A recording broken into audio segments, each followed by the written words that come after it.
Let's talk about the progression of the discipline. Every supervisor, line management, wears an HR hat just by virtue of managing other people.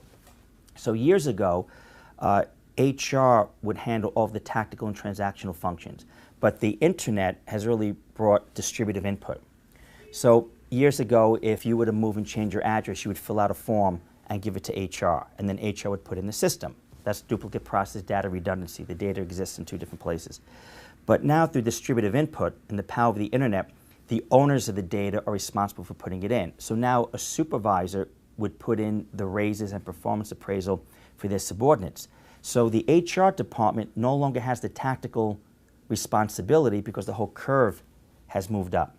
So what I'd like to say is that every supervisor, just by virtue of managing people, now performs the HR functions that HR may have performed within their own department perhaps 20, 25 years ago. So what's left for HR today? The strategy. I want you to imagine a movie. You need 3 people to create a movie, the writer, producer, director. And they may split the majority of the profits. And then at the end of the movie, you might see 1,000 credits. The hairdresser, the gaffer, the best boy, the gentleman that holds the boom mic. Those are the people involved in the tactical approach. Now, both are necessary.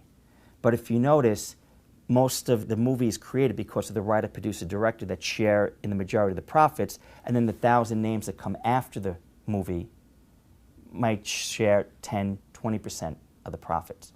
So what's happening is for HR to really be effective, they now have to be part of the opening credits, writer, producer, director.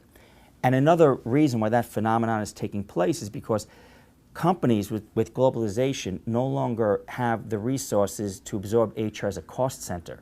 What they're now demanding is HR be a profit center.